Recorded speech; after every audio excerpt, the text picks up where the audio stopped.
Et salut à tous, bienvenue sur PS2 Channel. Et aujourd'hui, nouvelle vidéo, je vous présente ma collection de compilations de jeux d'arcade ou des jeux qui sont sortis, des compilations de jeux qui sont sortis sur des anciennes consoles en fait. Donc j'ai eu cette idée là en faisant la vidéo hier sur Capcom avec les deux Capcom Collection classique collection. Donc là, c'est deux collections Capcom classiques en arcade, hein. Donc on a celle-là qui est très bien aussi, avec du Street Fighter, du Avenger, du 1941, Echo Fighter, etc. Et celle-là qui est aussi super aussi, avec tous les Ghosts and Goblins, le Super Ghosts and Ghost, Street Fighter 2, Hyper Fighting, Trojan. Donc voilà, ça c'est deux bonnes compilations de Capcom en arcade. Donc voilà pour ces deux-là. Ensuite, on a la meilleure compilation. Non, je rigole, ça c'est vraiment nul, hein. Ça c'est vraiment une compilation qui a été faite par Phoenix, hein, donc arcade, 30 games, action. Donc on regarde derrière, il n'y a même pas les titres des jeux, c'est juste des formes cubiques comme ça c'est pas très intéressant, c'est assez médiocre, hein, comme compilation, mais il existe. Si vous voulez faire un full set PSE, il vous faudra ce jeu en fait, hein. Donc je vais pas perdre plus de temps dessus, hein, donc voilà. Ensuite, on a ça c'est plus sympa quand même, Atari Anthology.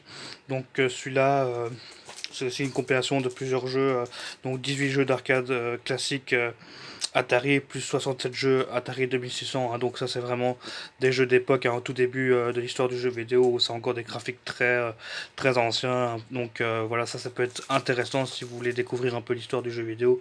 Pour votre culture vidéoludique, c'est quand même une compilation qui est sympa, mais les jeux sont vraiment très anciens. Donc voilà, vous êtes prévenus, mais cette compilation Atari Anthology existe bien.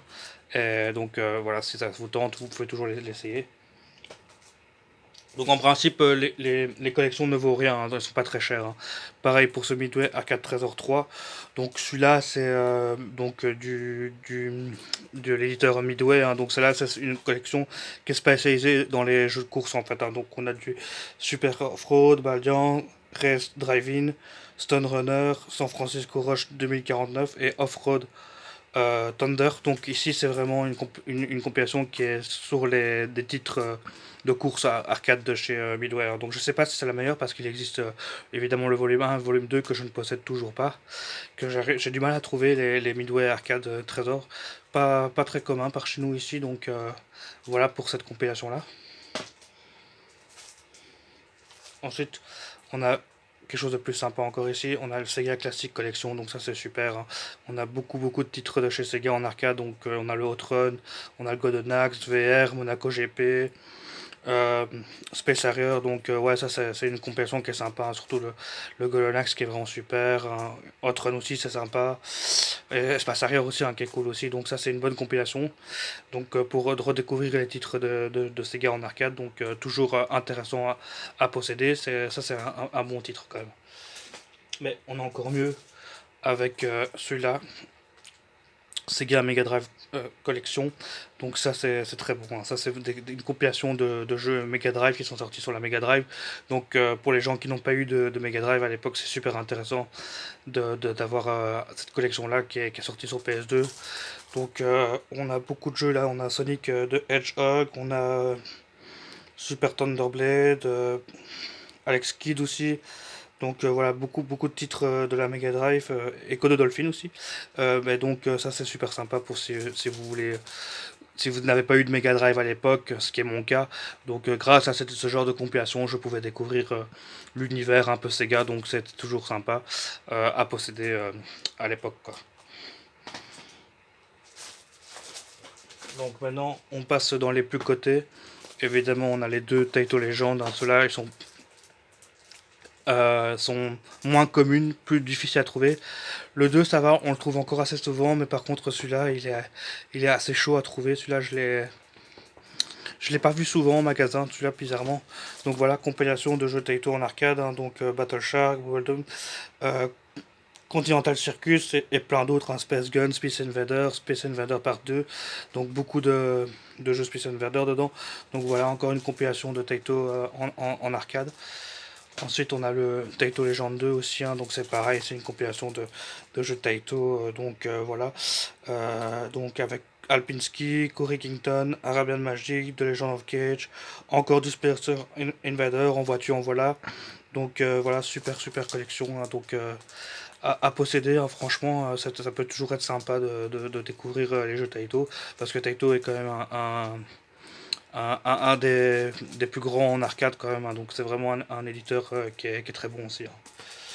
Euh, voilà dans les plus cotés, hein. Maintenant je... Ah non, celle-là c'est encore une compilation de Taito, sauf que celle-là c'est une spéciale Space Invader. Donc ici vous avez 9 versions de Space Invader dedans, donc dont le 3D, donc plusieurs versions de Space Invader qui est sorti.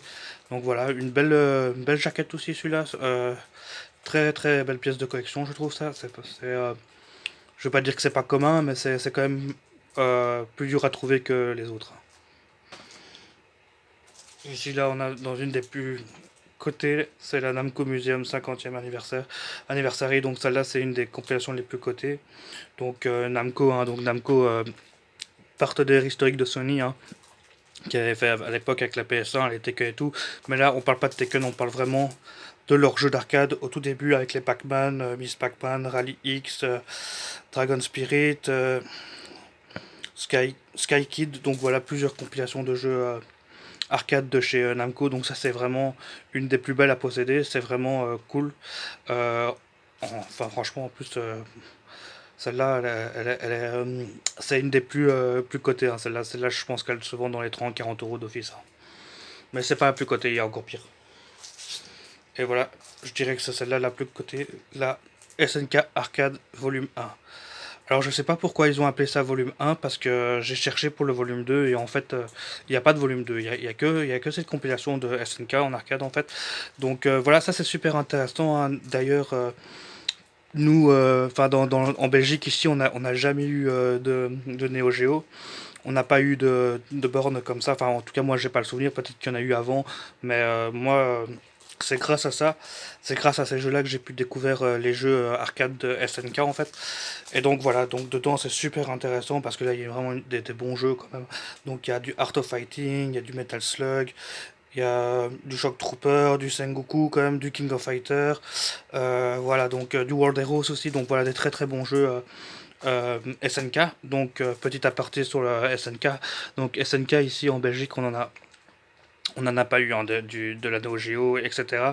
Elle n'a jamais été distribuée en Belgique. Je sais qu'en France, en France, ils l'ont eu parce qu'ils ont eu un importateur. Je sais plus c'est qui, si c'est Atari ou Infogrames ou peut-être Ubisoft, je sais plus. Mais en tout cas, non, Ubisoft n'existait pas encore, je pense. Mais Atari peut-être qui a importé un Neo Geo en France. Et donc eux, ils ont pu connaître cette console-là, alors que nous, en Belgique, on l'a jamais eu. Donc c'était super intéressant d'avoir des compilations comme ça. Et en plus, pour les jeux Neo Geo, il y a eu beaucoup de portages de jeux Neo Geo sur PS2. Un petit peu en PAL, mais beaucoup plus en Jap. En Jap, il y a vraiment beaucoup de jeux Neo Geo qui tournent, hein. Grâce à SNK Playmore, justement, il y a eu beaucoup de portages de ces jeux sur PS2. Et donc, c'était un moyen pour nous de pouvoir découvrir un peu l'univers SNK, qui est vraiment un univers extraordinaire, un vraiment très bon jeu, hein, quand même, hein, franchement faut le dire. Ces jeux sont vraiment d'une qualité, y a rien à dire, hein. C'est vraiment dommage que cette console n'a pas été distribuée, on va dire, normalement, et que tout le monde puisse en profiter. Mais je sais pas, je sais qu'en France ils l'ont eu, je sais qu'en Angleterre peut-être ils l'ont eu, aux États-Unis aussi, mais nous ici on n'a pas eu le droit, donc on a dû se contenter de ces portages en fait, hein, tout simplement. Alors pour terminer, il existe encore plusieurs compilations que je recherche encore. Donc il y a la compilation 1941 qui existe, que je recherche. Il y a l'Activision Anthology aussi, que je recherche activement. Et il y en a encore une autre les deux Midway qui me manquent aussi, j'aimerais bien les retrouver. Et il y en a une qui est encore plus rare, mais qui est pas donnée du tout. Celle-là, c'est la Intellivision Collection. Donc ça, c'est des jeux de Intellivision, donc très dur à trouver. Et, euh, et pas commun. Mais je dirais que la plus chère d'entre eux, c'est quand même ce volume-là. Et voilà, merci beaucoup.